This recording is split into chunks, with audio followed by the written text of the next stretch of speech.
அனைவருக்கும் வணக்கம். நேத்திக்கு சபாநாயகராக தேர்ந்தெடுக்கப்பட்ட உடனேயே ஓம் பிர்லா என்ன சொல்லியிருக்காரு பார்த்தீங்களா? இந்திரா காந்தி எமர்ஜென்சியை கொண்டு வந்தார். அது கரெக்டு தான், அது நியாயம்தான். இந்திரா காந்தி எமர்ஜென்சியை கொண்டு வந்தாருன்னு மட்டும் ஏன் நிப்பாட்டிட்டீங்க? இந்திரா காந்தி செஞ்ச எல்லாமே சொல்லலாம்ல. வங்கிகளை தேசியமயமாக்கினார், அது சொன்னீங்களா? எத்தனை கம்பெனி கட்டினாரு இந்திரா காந்தி, அதை சொன்னீங்களா? எத்தனை பேர்த்துக்கு கம்பெனி கட்டி வாழ்வு கொடுத்தாரு, எத்தனை லட்சம் பேர்த்துக்கு வாழ்வு கொடுத்தாரு, அது தெரியுங்களா? இந்தியாவினுடைய பொருளாதார வளர்ச்சிக்கு என்னென்ன செஞ்சு இந்த நாட்டை முன்னுக்கு கொண்டு வரதுக்கு செஞ்சாரு இந்திரா காந்தி அப்படிங்கிறது உங்களுக்கு ஞாபகம் இருக்குதா? இந்திரா காந்தியை சுட்டு கொண்டாங்களே, அதை பற்றி நீங்கள் பேசுனீங்களா? எதை பற்றியும் பேச மாட்டீங்க, நல்லது எதையுமே பேச மாட்டீங்க. ஆனால் எது உங்களுக்கு சாதகமாக ஏதாவது ஒன்று இருக்குதோ அதை மட்டும் பேசுவீங்க. அது எப்படிங்க? அது பார்த்துங்க, ஆரம்பித்த முதல் நாளைக்கே அது எல்லாத்துக்குமே தெரியும், ஊரறிஞ்ச விஷயம். இந்திரா காந்தி தான் எமர்ஜென்சி கொண்டு வந்தாருன்னு உலகத்துக்கே தெரியும். அதில் மிஸ்ஸா இதுலலாம் உள்ளே போயிட்டு வந்தவர் தான் நம்ம முதல்வர் ஸ்டாலின் அவர்கள். அது நிறைய பேர்த்துக்கு தெரிஞ்ச விஷயம்தான். ஏன் கெட்டதை மட்டுமே ஒருத்தர் கெட்டதை மட்டுமே செஞ்சீங்க பேசுறீங்க, நல்லதை ஏன் பேசவே மாட்டேன்றீங்க? அதே மாதிரி தான் மோடி வந்து பேசுனாருன்னா அப்படி தான் பேசுவார்.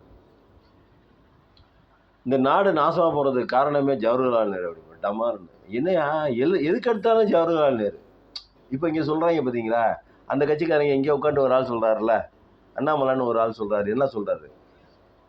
நம்ம கோயம்புத்தூரில் 2 டிகிரி அதிகமாச்சுனாக்கா, வெயில் அதிகமாச்சு, அதுக்கு காரணம் என்னடானா கன்னடங்க தான் கட்டிட்டாங்க திமுக காரங்க, அதனால தான் வெயில் 2 டிகிரி அதிகமாகிடுச்சு. இது பதிலாங்க? அது கேனத்தனமாக இல்லை?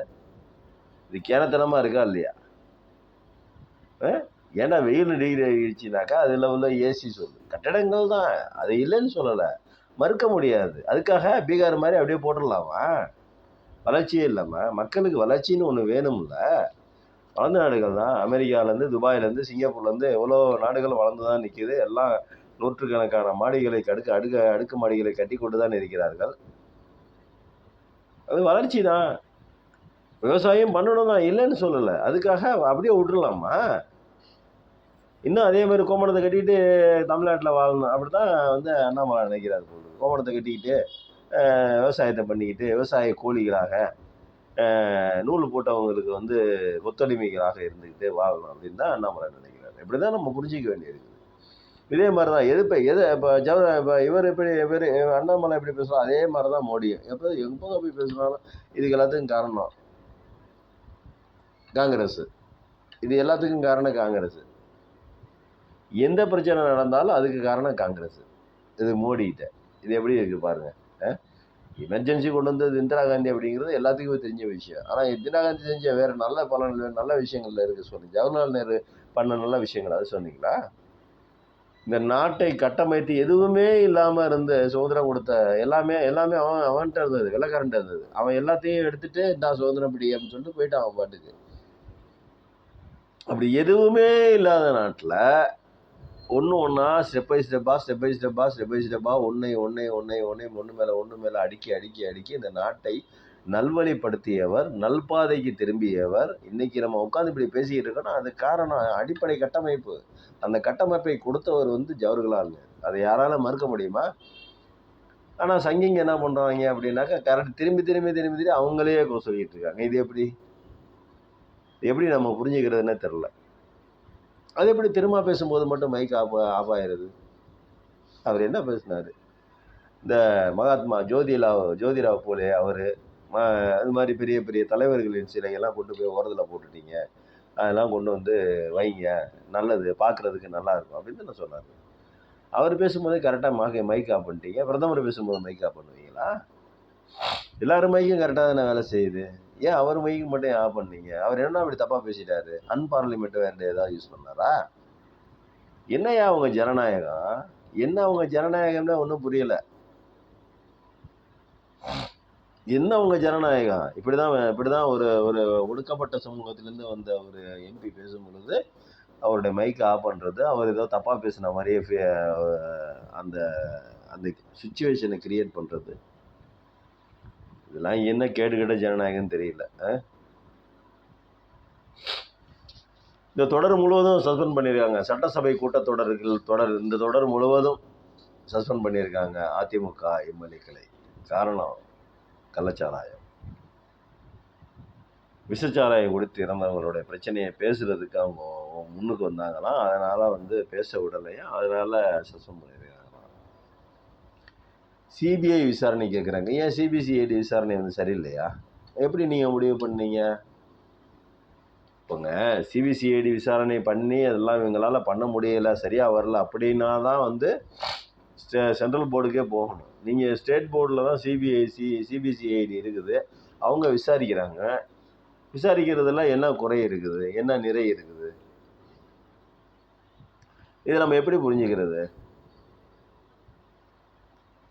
நம்ம எப்படி புரிஞ்சுக்கணும் அப்படின்னா, சிபிஐட்ட கொடுத்த வழக்குகள் பார்த்தீங்கன்னாக்கா, விஜயபாஸ்கர் வழக்கு, அந்த இந்த பாஸ்கர் வழக்கு, எடப்பாடி என்ன நிறைய பேர்த்தினுடைய வழக்கு, நிறைய சிபிஐ வழக்குகள் இன்னும் பெண்டிங்கிலே தான் இருக்குது. விசாரணை கட்டத்திலேயே தான், அப்படியே தான் இருக்குது.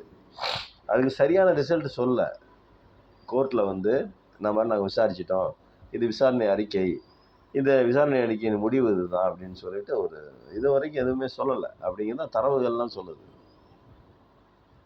இப்போ சிபிசிஐடி நம்ம ஊரில் இருக்கிற விசாரிச்சா இதுக்கு யார் யார் காரணம்? திமுக காரணமா, அதிமுக காரணமா, ரெண்டு கட்சிகளும் காரணமா, வேறு இதில் யாரெல்லாம் உடந்தையாக இருந்தாங்க, ஏன் திமுக ஆட்சிக்கு வரும்போது மட்டும் ஏன் கள்ளச்சாராய சாவுகள் நடக்குது? இது திட்டமிட்ட சரியா? இது அரசியல் காழ்ப்புணர்ச்சியினால் நடத்துகிறாங்களா, இல்லை அரசியலுக்காகவே இது செய்கிறாங்களா, மனித உரிமைகளை காவு வாங்குறாங்களா அப்படிங்கிற விவரங்களை முழுசாக சிபிசிஐடி கண்டுபிடிச்சி சொல்லிடுவான் அரசுக்கு. இப்போ என்ன பிரச்சனை? சிபிஐக்கு ஏன் மாற்றணும்னு விரும்புகிறாங்க அப்படின்னா, நம்ம அண்ணாமலை முதற்கொண்டு, நம்ம அதிமுக முதற்கொண்டு ரெண்டு பேருமே அப்படி தான். அதிமுக காரங்களும் அப்படி தான் விரும்புகிறாங்க, அண்ணாமலே அதான் விரும்புகிறாரு. என்ன விரும்புகிறாரு அப்படின்னா, சிபிஐக்கு கொண்டு போயிட்டா விசாரிச்சுக்கிட்டே வரும்போது படார் நம்ம என்ன பண்ணிடலாம், ஒரு 6 மாதம் நிப்பாட்டி வைங்க, 2 வருஷத்துக்கு நிப்பாட்டி வைங்க, அவரை பேசிக்கலாம் அப்படின்னு சொல்லிட்டு கடப்புல போட்டுருவாங்க. ஏன்னா இது அவங்க கண்ட்ரோலில் இருக்குது. யார்? மத்திய ஒன்றிய அரசினுடைய கண்ட்ரோலில் இருக்கிறது சிபிஐ. சிபிசிஐடி மாநில மாநில காவல்துறை சம்மந்தப்பட்டது, ஸ்டாலின் கையில் இருக்குது. தமிழக முதல்வர் ஸ்டாலின் கையில் இருக்குது. அதனால் இதை தேக்கி நிப்பாட்ட முடியாது. தேக்கி நிப்பாட்டோம்னா முதல்வர் சொன்னால் தான் தேக்கி நிப்பாட்ட முடியும். வேறு யாரும் பிரதமர் சொன்னாவோ, குடியரசுத் தலைவர் சொன்னாவோ, வேறு யார் சொன்னாலும் நிப்பாட்ட மாட்டாங்க. முதல்வர் சுதந்திரம் கொடுக்குற வரைக்கும், விசாரிங்கன்னு சொல்கிற வரைக்கும் விசாரிப்பாங்க. ஆனால் சிபிஐங்கிறது மேலே இருக்கிறவங்க எப்போ வேணாலும் நிப்பாட்டிக்கலாம். அப்பா கொஞ்சம் ஆஃப் பண்ணி வை, ஒரே ஒரு ஃபோன் தான், அப்பா கொஞ்சம் ஆஃப் பண்ணி வைப்பா, பிஜேபி அலுவலருந்து ஒரு ஃபோன், என்னப்பா இது மாதிரி இருக்குது, கொஞ்சம் ஒரு 2 வருஷத்துக்கு கிடப்பில் போட்டு வேறு வேலையை பாருங்கள், அப்புறம் பேசிக்கலாம் அப்படின்னு சொல்லிட்டு அவங்க சொன்னால் இவங்க நிப்பாட்டிடுவாங்க. இதுதாங்க நம்ம மேலே இருக்கிற தவறுகள் தெரிஞ்சிருமோ, இதில் பிஜேபியும் அரசியல் செய்யுமோ, இந்த கள்ளச்சார இருக்குமா அப்படிங்கிற சமாஜம் பிஜேபியும் அரசியல் செய்தா, இந்த கள்ளச்சார சாவுக்கு உடந்தையாக இருக்குதா, இல்லை அதிமுக ஆட்சியிலையும் இந்த மாதிரி சமாச்சாரங்கள் நடந்ததா? இன்னும் சொல்லப்போனால் இந்த கண்ணுக்குட்டிங்கிறவருக்கு அதிமுக ஆட்சி காலத்தில் தான் நிறைய வழக்குகள் போடப்பட்டதாக சொல்கிறாங்க. அப்பயே அவர் தூக்கி குண்டாசை போட்டிருக்கலாம். 25 வழக்குகள் அப்பயே போட்டிருக்கதா சொல்கிறாங்க. 20க்கும் மேற்பட்ட வழக்குகள் சரியாக தெரியல, கண்ணுக்குட்டி மேலே போட்டதாக சொல்கிறாங்க. அப்பயே அவரை தூக்கி குண்டாசில் போட்டிருக்கலாம். யார்? நம்ம அதிமுக. ஆனால் செய்யலை. ஏன் செய்யலைங்கிற விவரம்லாம் சிபிசிஐடி விசாரணையில் வந்துடும்.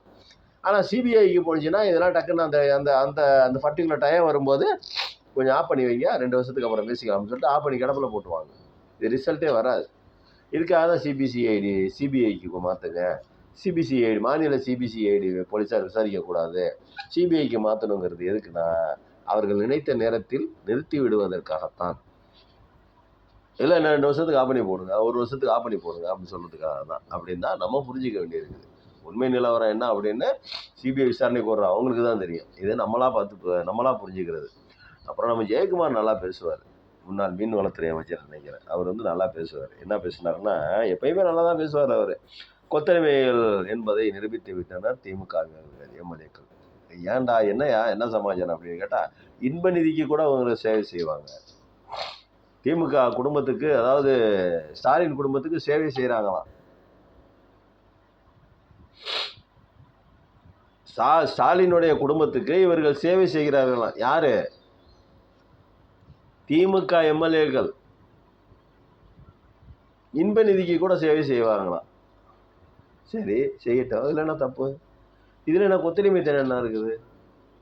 அவங்க கட்சி திமுக, அது ஒரு குடும்பம், ஸ்டாலினுடைய குடும்பம். அது இருக்கிற திமுக தொண்டன் ஒவ்வொருத்தனுடைய குடும்பமும் அதுதான். அவர்கள் குடும்பத்துக்கு அவர்கள் சேவை செஞ்சுட்டு போட்டுமே, உங்களுக்கு என்ன? இவருக்கு என்ன கோபம் அப்படின்னு, ஜெயக்குமார் சாருக்கு என்ன கோபம் அப்படின்னா, ஏன்னா நம்மெல்லாம் பிஜேபி கிட்டலாம் கொத்தடிமையா இருந்தா, வேற ஒரு கட்சிக்கிட்ட எல்லாம் கொத்தடிமையா இருந்தா, இவங்க என்னடா அவங்க கட்சிக்காரங்களுக்கு கொத்தடிமையா இருக்காங்களே, உள்ளுக்குள்ளேயே கொத்தடிமையா இருக்குங்கிறாங்க அப்படிங்கிற ஒரு கோபம். சார், திமுக காரங்க, திமுக எம்எல்ஏக்கள் யாரும் பிஜேபிக்கோ இல்லை வேற கட்சிகளுக்கோ போய் அடிவரல. வெளி மாநில கட்சிக்கோ இல்லை ஒன்றிய கட்சிக்கோ அடிவரல. அவங்களுடைய கட்சிக்கு அவர்கள் விசுவாசமா இருக்கிறாங்க, வேலை செஞ்சுட்டு போறாங்க. அதுல உங்களுக்கு என்ன சார் பிரச்சனை? இப்போ உங்களை மாதிரி எல்லாத்தையுமே கொண்டு போய் பிஜேபி காரங்கள்ட்ட கொடுத்துட்டு கை கட்டிக்கிட்டு அவர்களுடைய உங்க அதிமுகவினர் மேல இருக்கிற வழக்குகளை தடுப்பதற்காக, தவிர்ப்பதற்காக, இல்லை தள்ளி போடுவதற்காக ஒன்றிய அரசுக்கு சேவகம் செய்யல திமுக எம்எல்ஏக்கள். அதிமுக எம்எல்ஏக்கள் மாதிரி, அதிமுக மந்திரிகள் மாதிரி இவர்கள் திமுகவின் குடும்பத்திற்கு, திமுகவின் சொத்திற்கு, திமுகவினுடைய தலைவரினுடைய குடும்பத்திற்கு விசுவாசமா இருக்கிறாங்க. இருந்துட்டு போட்டுமே, உங்களுக்கு என்ன? கொத்தடிமையிலே வச்சுக்கோங்க. உங்களை மாதிரி இது வேணவே வேணாம். ஜெயலலிதா என்ன சொன்னாங்க? நாங்கள் அதிமுகங்கிற ஒரு கட்சி இருக்கிற வரைக்கும் பிஜேபியோட கூட்டு இல்லைன்னு சொல்லிட்டு சொன்னாங்க. அந்த அம்மா இறந்து எவ்வளோ நாள் நீங்கள் கூட்டணி வச்சுக்கிட்டு அவங்களோட போராடி பூக்காட்டிக்கிட்டு இருந்தீங்க? நல்லா ஞாபகத்தில் வச்சு பாருங்க. நீங்கள் பேசுகிறது உங்களுக்கே நியாயமாக இருக்கா, இல்லை நல்லா இருக்கா? ஒரு மூத்த பழுத்த அரசியல்வாதி, முன்னாள் அமைச்சராக இருந்தவர், உங்களுக்கு இது அழகா? இந்த பேச்செல்லாம் தவறுன்னு உங்களுக்கு தெரிய வேணாமா? திருந்துங்க ஜெயக்குமார் சார். நன்றி, வணக்கம்.